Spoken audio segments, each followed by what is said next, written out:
we are ready to take in paraplegic dogs. We call it our passive adoption program. They can never recover and be fully fine. They will be, paraplegic throughout their life. I don't know if they're happy, but they're definitely not sad. Initially, we've also made wheelchairs for growing puppies with PVC pipes. So the shelter is basically an extension of my house. End of the day, it's I think the dogs only who motivate us. I think most of the organizations or even individual rescuers, where they find things difficult is because they are not able to balance between the emotional side of it and the practical side of it. Once more hospitals have these kind of facilities, it's more accessible for people who have rescued such dogs to take them over there.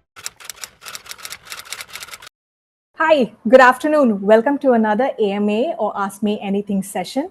My name is Kankshi Mehta. I'm the moderator of this session. I'm also a member of the Pet Chef team, and this is a partnership with Thinkly. Today we have with us Anand Krishnan, who is a co-founder of ROAR or Remy's organization for animal rehabilitation. He is also a veterinary hydrotherapist. Thank you so much for being here and taking the time out. Thank you so much, Kangshi. It's my pleasure to be here, actually. I would like to thank you for recognizing Road's work and giving us this opportunity to share, with others like what we do and how we are able to do all this. So thank you. Thank you. Oh, you're most welcome. I'm very fascinated to hear about this story. So let's begin. Tell us about your story and a little bit of background about yourself. My background, if you want to ask from the beginning, so I have an engineering background and I used to work in the sales field. And I used to do a little bit of rescues on and off. And I used to also volunteer with a lot of organizations. So, these animal welfare organizations, I used to volunteer. So that's how it started. Otherwise, we always had dogs at home and we've always grown up with dogs. So that thing was always there. But then eventually I wanted to make a career out of, working with dogs. And I started off as a groomer. So that was my first, you could say, profession in the pet field. Side by side, of course, I was continuing to do these rescues and all these things. So only after I rescued my first paraplegic dog and through his experience, then I shifted fields and I came into the professionally I came into the field of hydrotherapy and rehabilitation. What courses did you have to do for hydrotherapy? Is there a So good one in yeah, so Bangalore? not in Bangalore, but I have completed my level 3 diploma in small animal hydrotherapy from UK. Oh wow. Yeah. Okay. Forgot to mention that Roar is based in Bangalore. And now I want to know the story behind Roar. What was the entire journey? When did it start? How did you get here? Okay. So Roar started with Remy. So that's how the name came from. So I was in Chennai that time. So of course I was doing, I was a groomer and I also used to do rescues and we had a few, small group of people who together we used to rescue dogs and take care of them. Mhm. So I was out with a friend on a bike about maybe 40, 50 kilometers on the outskirts of Chennai. So we were just going, just like for a fun ride or something. And there we saw this dog he just came right across our bike and he was dragging on the road. So we just decided to pick him up and we brought him all the way back to the city, to the vet. So the initial thing, this was in 2012. So back then, not much options for, these kind of spinal dogs with spinal cord injuries. So mostly the vets used to recommend euthanasia. I mean, as a humane form of not letting them suffer because there's nothing that could be done. But now we have a lot of options. Now we have even dogs recovering from spinal cord injuries with spine surgery and also with proper physio and rehab and all that. But back then there were not many options. So the only thing was to euthanize these kind of dogs. That was a tough decision at that time. So we didn't want to do it. And we thought, let's try and give this boy a chance. So I decided to adopt him and I brought him home. So I already had two indies with me at that time. And at that point of time, I had this craze of naming all my dogs behind after liquor brands. So so I had a Johnny Walker and a Captain Morgan. I had two indies at home. And this guy came in and the only option or I thought was to name him Remy Martin. So Oh, yeah, so that was Remy Martin. So that's how it started. And then the first thing was to address all his wounds. So he had been dragging on the road for a long time. We don't know how long. So he had a lot of bruises on his arms and knee and thighs. So, the first step was to just dress those wounds, keep him on a soft bed and things like that. And once those wounds got better, then we started researching about where do you get mobility devices from, like dog wheelchairs. So we had seen videos online that there are such, options available. And my sister lives in the US. So I asked her to bring the wheelchair from US, from this brand called Walk-in Pets. So that was how the first wheelchair came to us. It was donated to us by my sister. That's how Remy got his cart, and it started from there. Slowly came to where it is right now. Remy is no more, but Oh, yeah, I mean, in his name, we're just continuing what we started with Remy. that's lovely. And he got a second lease of life as well. You didn't leave him to be, or you Yeah, didn't, or you didn't go with the easiest option with euthanasia, which a lot of at that time I remember that vets would recommend, rather yeah. than rather than actually helping. But I don't think we had That, the equipment at that time. at that time, probably not. Now, of course, big cities do have, but again, it's not something that's available in smaller towns or rural areas. I understand that. And I'm sure those are the challenge also the challenges Right. that you face. So now tell us about the entire process. People phone in, they bring injured animals to you, or Yeah. See, officially, we registered Roar as a non-profit in 2018. So till that time, it was something that just I was doing on my own. I think we had four paraplegic dogs at that time. Remy was no more because he had passed away in 2015.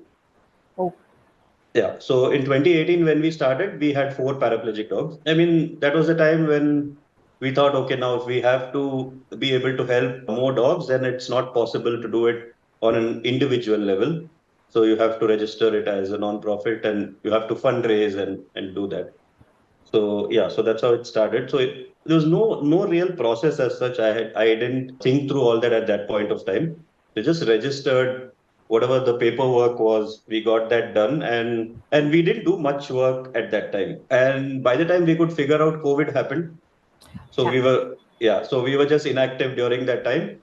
And in 2021, officially through our Instagram page, we had announced that we have this place and we are ready to take in paraplegic dogs. That time we had a capacity of 15 dogs and I had four dogs of my own. So about 10, 11 dogs we were okay to accept. I wasn't really expecting too many calls or inquiries to come in, but we did receive a lot of calls and within no time we reached full capacity and we had to tell people, no, we are not accepting dogs anymore. Wow. So we got dogs from Chennai, from Bombay, from Bangalore itself. Within a month or two of announcing that we are ready to take in dogs, we were full capacity. We had to again raise a little bit of funds and expand, make another room and things like that. So we expanded to accommodate about 30 dogs, and now we are still again much beyond that. We have about 38 right now. We are again running beyond full capacity. So now we are further planning on expansion.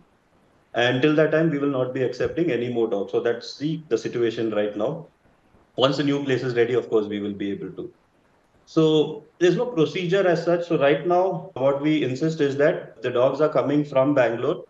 So first we take the dog to our regular vet and we get a complete checkup done, blood work and a lot of other things just to make sure that they are okay.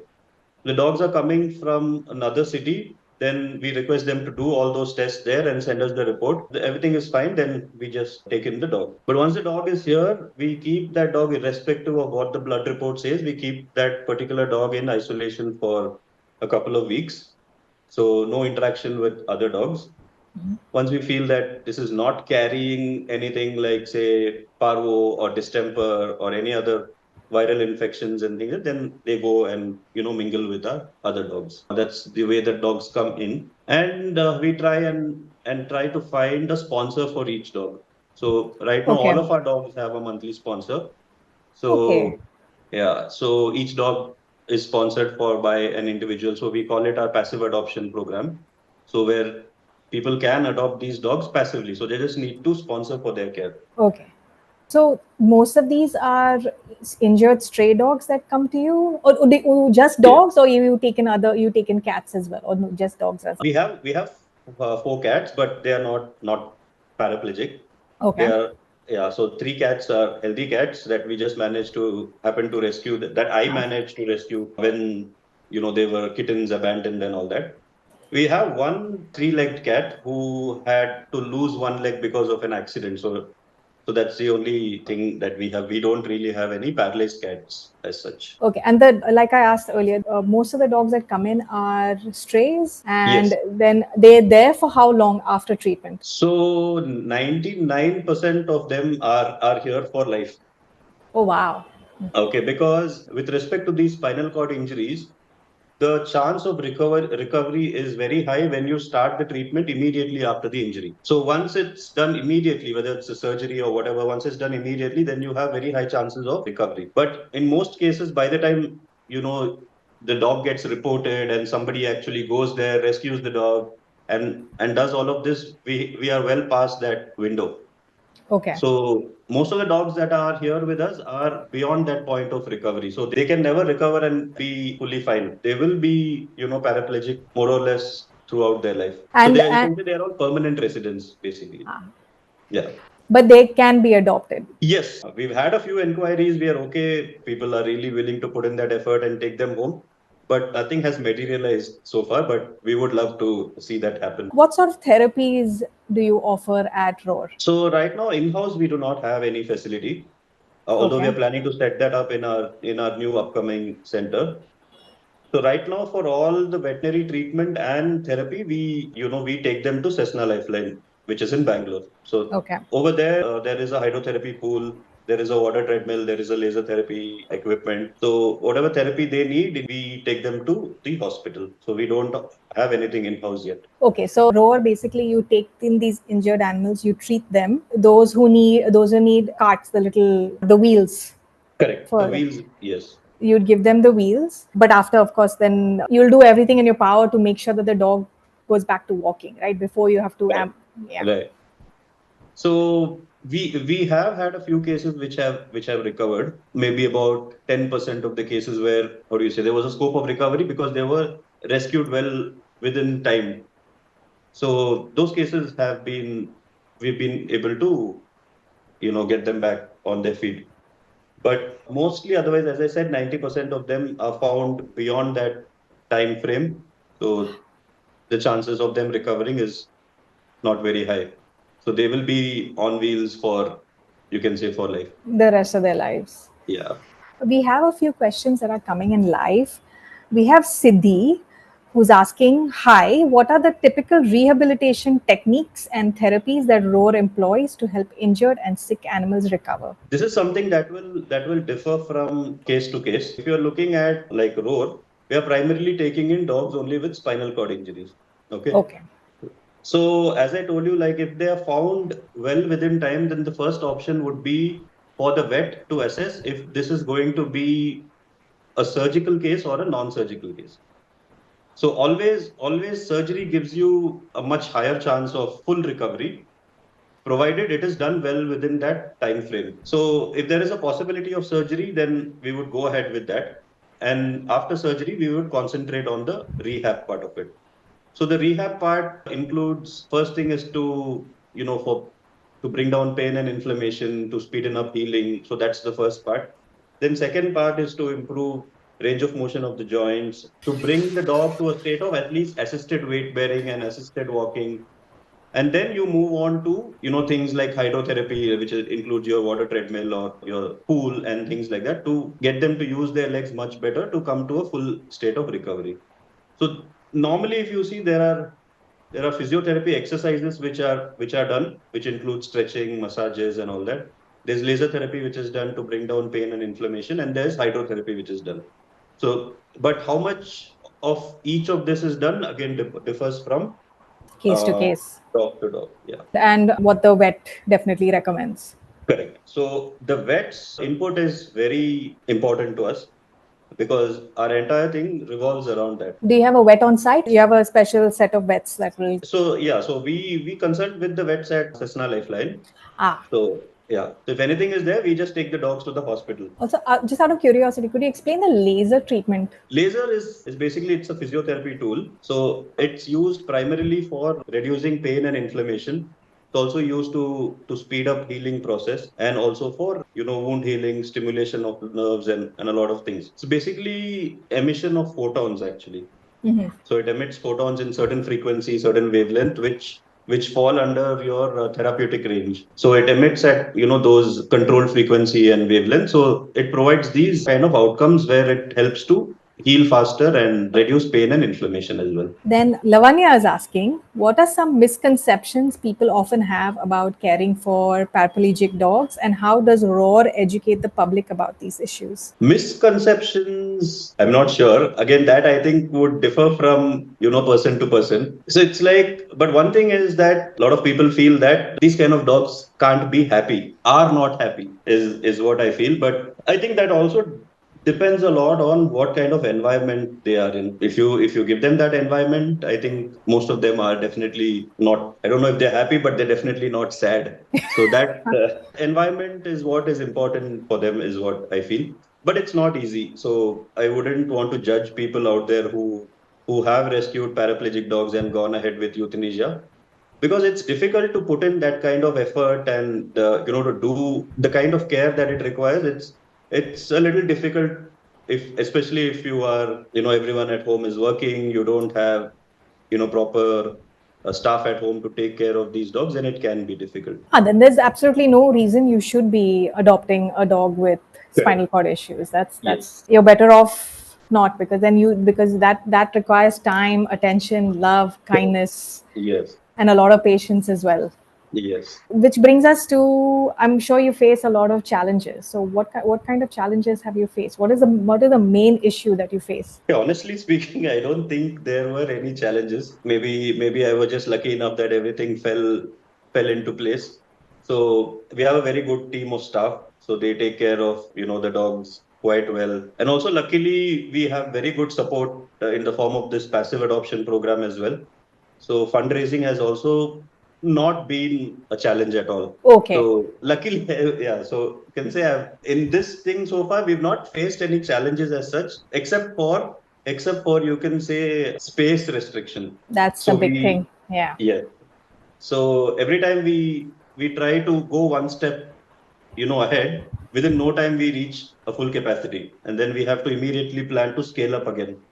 So so we started with a capacity of, as I said, 15 dogs. Immediately we had to scale up to 40, and that's also now full. So we have to scale up even more. So So now that's you have to so expand more that and more. yes. So that's the biggest challenge, and I'm not sure how much you can keep scaling up like that. At some point, you need to draw the line and say, okay, this is what I can do. I need to stop here. Who makes the little wheelchairs, the little wheelies for the dog? So the wheelchairs are from a US brand called Walk-in Pets. Okay. So it's the same one which I had mentioned earlier that my sister had brought. Yeah, so that's the one that we use. Initial one or two, we had to get them from the US, but now we do have an Indian dealer in Mumbai. Oh, good. So they are, yeah, so they are like walk-in pets authorized dealer for India. So now we buy from them. And apart from that, walk-in pets, the company themselves have donated 8 wheelchairs to us. Oh, lovely. Yeah. So as I told you, only the first wheelchair which we got for Remy, that was the one that was given to us by my sister. So you can say that was bought with family money or something. But all the other wheelchairs, we have 36 now. So all the other 35 wheelchairs have been donated to us. So we have not paid for any of those wheelchairs. It's all been donated, either in the form of funds or wheelchairs directly donated.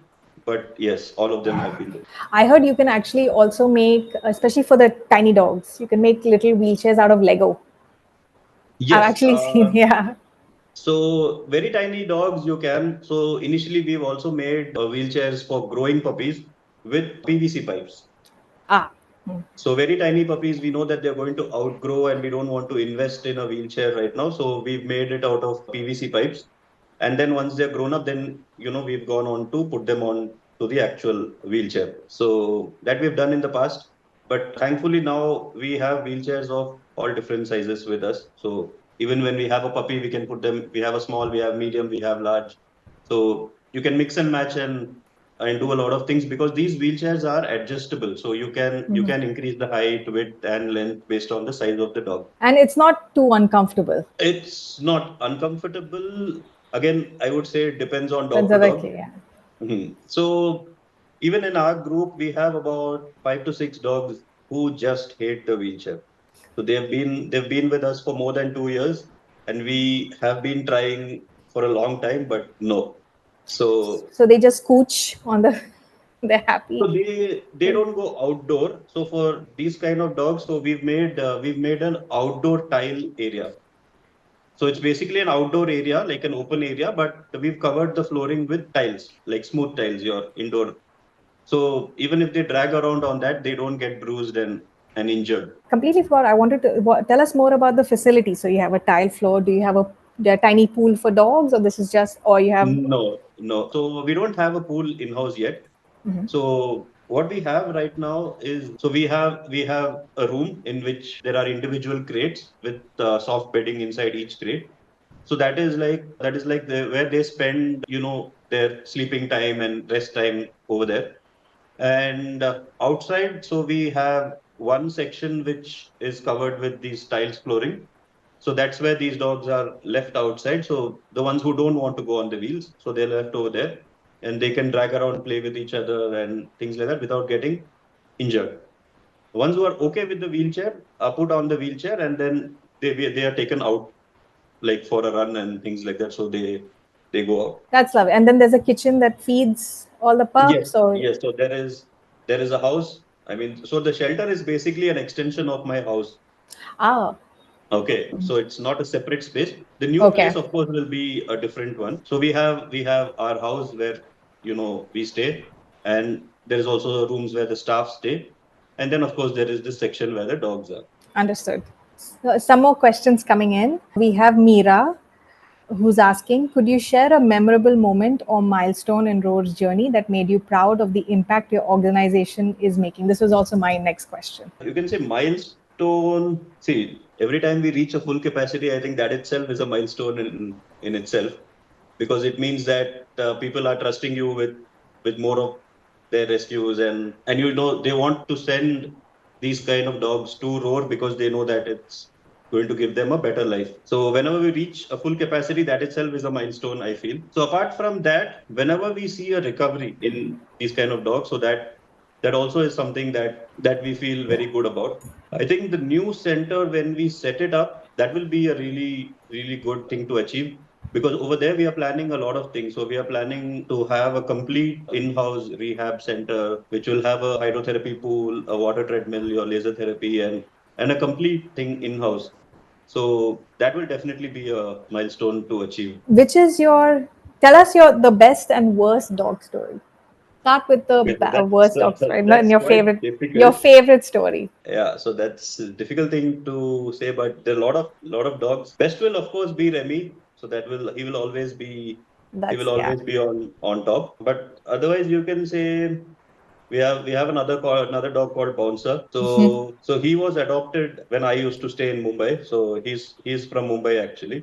Oh, So he is like a living example to say that these kind of dogs can live a normal life like any other dog. He was hit by a vehicle or something when he was probably 2 months old, and yeah, so at 2 months old he had a spinal cord injury and his hind leg stopped working. So he was dragging. So somebody had rescued him and fostered him for a while and then sent him to another shelter, from where I took him in and I brought him home. So basically, what I'm trying to say is that he was, paralyzed when he was 2 months old. And now he is about, I think, 9.5. He is 9.5. He's still doing fine. I mean, he's perfectly he's healthy. thriving. Yeah. He's an example that in spite of these issues, these dogs can still live a perfectly normal life. He's gone to beach trips, so road trips, beach trips, and done a lot of things. So quite an adventurous boy he is. What sort of a dog is he? He's an indie. He's an Indie. Okay. Yes. Sorry about the barking in the background. That's my golden retriever. Okay. So if there's anyone even just standing outside waiting for the lift, he'll start barking. So Lakshmi is asking, what motivates you and your team on the toughest days at Roar, and how do you stay inspired to continue making a difference? End of the day, it's I think the dogs only who motivate us. As long as we keep seeing that these guys are fine and happy and playing around, so that just keeps us motivated to do more. On and off. yeah, you do have instances where you've lost a dog or you've had to take a difficult decision or whatever. But end of the day, when you look back at the dogs that we have with us, so it just keeps moving on like that. Rashi is asking, what advice would you give to individuals or organizations looking to support animal rehabilitation efforts like those of ROAR? I think most of the organizations or even individual rescuers, where they actually find things difficult is because they are not able to balance between the emotional side of it and the practical side of it.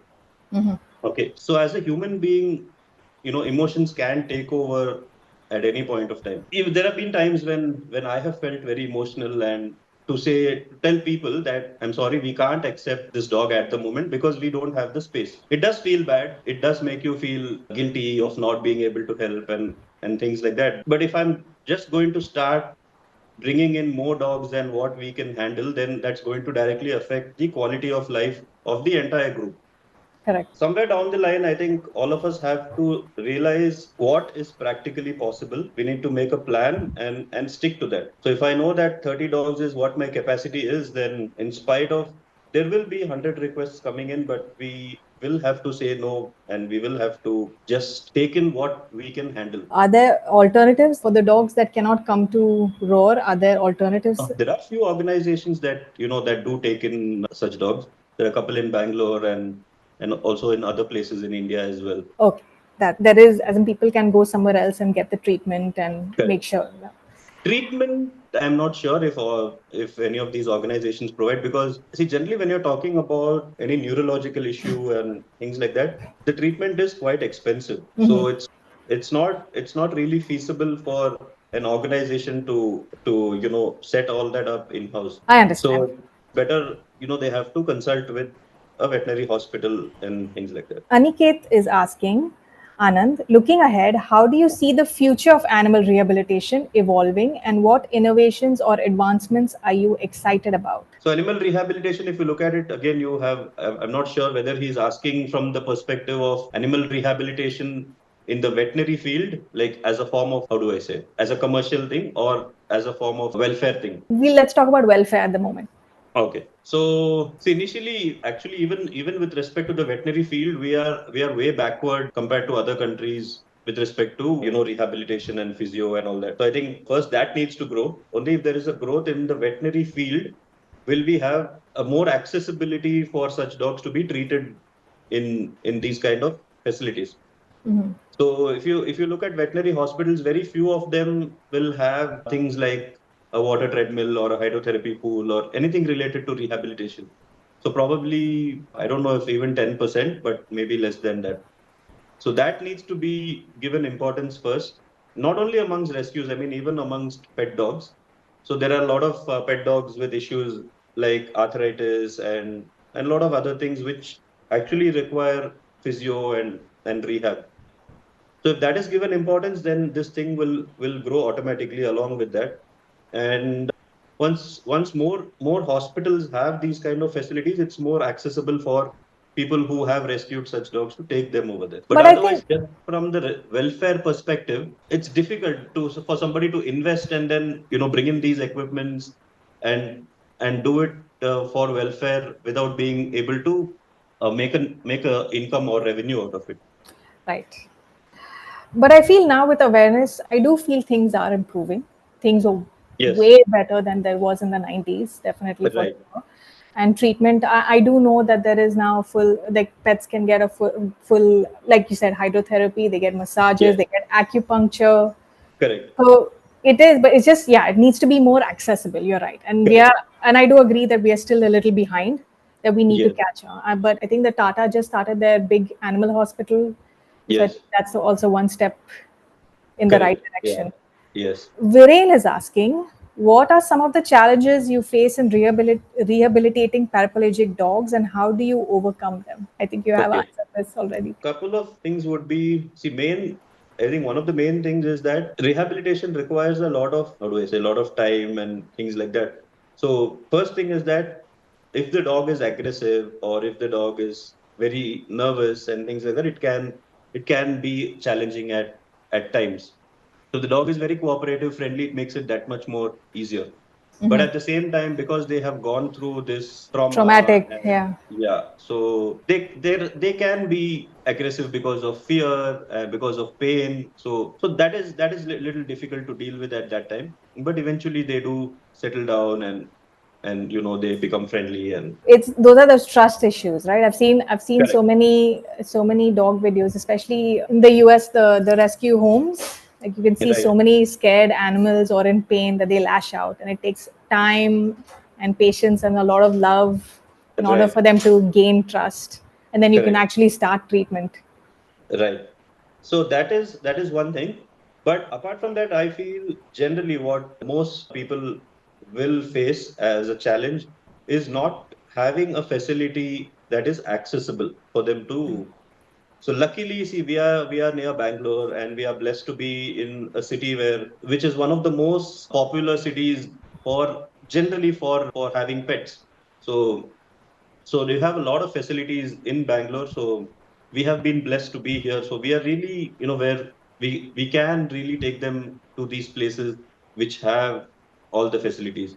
But if you are operating out of a smaller town or a rural area, then that can be the biggest challenge to actually find a good vet who is experienced with these kind of issues, or even finding a place where you can take them for rehab. Yeah, I think that's the biggest challenge. Correct. We have the last question. Varun is asking, how do you measure the impact of your rehabilitation efforts on the animals and the community? Okay. Animals, yeah, we get to see. So as I just told you that Bouncer was paralyzed when he was 2 months, now he's 9.5. You get to see the results there on the animals itself. Community, if you talk about community, again, yeah, so we keep getting inquiries from people to take in dogs. Over there we know, okay, so there are people who feel that we are doing a good job, so they want to send the dogs to us, hoping that they will have a good life. So that's one thing. But main thing, what we want to focus on is we want the society or the community as such to start taking care of these dogs on a higher scale. So as I told you, eventually it's not possible that all the dogs can come to roar, and we can continue taking dogs. It's not practically possible. So we just want to be like a model shelter where we want to share all these things, and we want more and more people to implement what we are doing, and start off on their own. Can individuals donate? Yes, individuals can donate. We are also an ATG certified. That makes it eligible for income tax exemption as well. So how give us all the details. How may individuals who want to contribute get in touch with you? So they can message us on our Instagram page, which is roar_rehab, or they can send an email at roar.bangalore@gmail.com. Once they get in touch, so we can share the account details. So we don't have an online payment gateway yet. We are working on that. So right now, the only mode of transfer would be to do a direct account transfer to the bank account. Okay. Any advice? Any more advice, or anything that you'd like to say about your organization, or anything that we should know that is particularly important to you? So one thing would be that I think whenever people rescue, a paralyzed dog or things like that. So we get a lot of these questions actually on Instagram page, like, so where do you get the wheelchairs from, and please send us the link and things like that. So basically, what people think is that you can just pick up a dog and you can put the dog on wheels and the dog is going to be fine. But that's not the thing. There are a lot of other things. So these dogs mostly are incontinent. Okay, so they are not able to express their bladder fully. So they're not able to pee, right? So you need to manually express their bladder to make them pee. So this is done like twice or thrice a day, depending on the dog. So that is one thing. Second thing is they're all prone to UTIs because of dragging and things like that. So they need to be constantly checked for UTI. And if they have any issues, then they have to be, treated with antibiotics. So that UTI check needs to be done on a regular basis.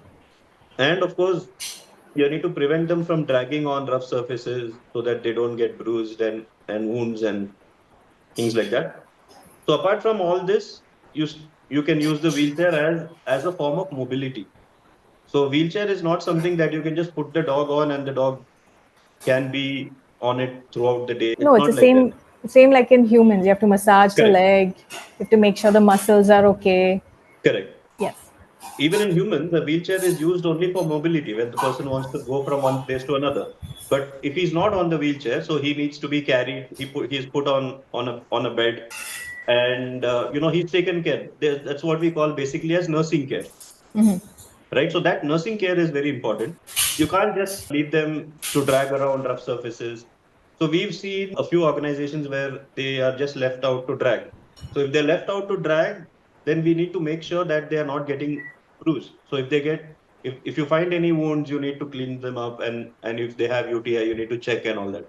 So as long as that nursing care is done, it's fine, because otherwise that itself will lead to more infection, and systemically it can cause a lot of other issues. It also takes a big heart to take care and be patient and loving. And Correct. thank you so much for this conversation, Anand. What you do is extremely important, and which is why I wanted to let people know about your organization. It was once a dream of mine to start a like a rehab or a animal shelter. I don't know, Okay. maybe it's in my future as well. So I would love to chat with you about it later. But thank you so Definitely. much for what you do, for your organization, and thank you once again, thank you so much for taking the time out to talk to us. Thank you so much. My pleasure. Okay, thank you. You have a nice Thank day. you too.